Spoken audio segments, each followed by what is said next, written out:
కాంగ్రెస్లో చేరినందుకే తమపై అవినీతి ఆరోపణలు చేస్తున్నారన్నారు నార్సింగి మున్సిపాలిటీ కౌన్సిలర్లు శివారెడ్డి, సునీత గణేష్, పతి ప్రవీణ్. మున్సిపల్ మాజీ చైర్మన్, వైస్ చైర్మన్లను అవినీతి కారణంగానే గద్దెదించామని తెలిపారు.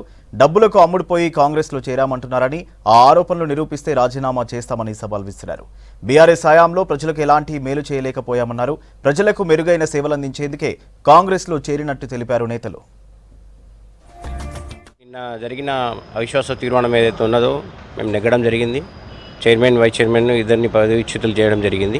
ఇది గత నెల 25వ తారీఖు నుంచే ప్రాసెస్ స్టార్ట్ అయింది. కలెక్టర్ గారికి కంప్లైంట్ ఇవ్వడం జరిగింది 12 మంది సంతకాలతో. అది నోటీస్ ఇవ్వడం జరిగింది. అన్నీ తెలుసు వాళ్ళకు, చైర్మన్ గారికి, వైస్ చైర్మన్ గారికి. వాళ్ళు కూడా విషయ ప్రయత్నాలు చేశారు. కాంగ్రెస్ పార్టీలో రావడానికి, అలా పదవి కాపాడుకోవడానికి ప్రయత్నం చేశారు.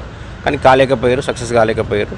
సరే, ఏది ఏమైనా మేము పార్టీ మారడానికి ముఖ్య ఉద్దేశం ఏంటంటే, గత ప్రభుత్వంలో పెన్షన్లు కానీ, డబుల్ బెడ్రూమ్ ఇండ్లు కానీ, ఇంకొకటి రేషన్ కార్డులు కానీ, ఏ ఒక్క దళిత బంధు, ఏ ఒక్క పథకం కూడా మేము పబ్లిక్కు చేరవేయలేకపోయినాం. గవర్నమెంట్ సపోర్ట్ చేయలేదు మాకు.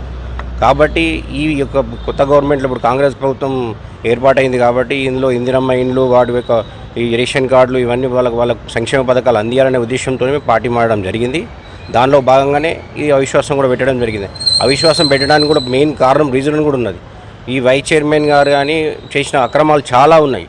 ఇక్కడ నార్సింగ్ విలేజ్ని ఊడకాలకి సంబంధించిన హైట్స్లో 1608 గజాల స్థలం కబ్జా చేయడం జరిగింది. దాన్ని గతంలో కంప్లైంట్ ఇచ్చి మేము ఎంత ప్రయత్నం చేసినా కూడా అధికారుల మీద ప్రెషర్ పెట్టించి దానికి ఒక 10 లక్షలు శాంక్షన్ చేయించి దాన్ని మనం కాంపౌండ్ వాల్ పెడదాం, ప్రొటెక్టెడ్ చేద్దామని చెప్పేసి మనం ప్రయత్నం చేస్తే కూడా దాన్ని విఫలం చేసిండు. కానీ ఇప్పుడు నడవనీయం, అవి ఏ విధంగా కూడా నడవనీయం, ఖచ్చితంగా బయటికి తీస్తాం. ఆయన ఏది ఉన్నా అని కూడా బయటికి తీసుకొచ్చి పబ్లిక్లకు తెలిసేటట్టు మేము చేస్తాము.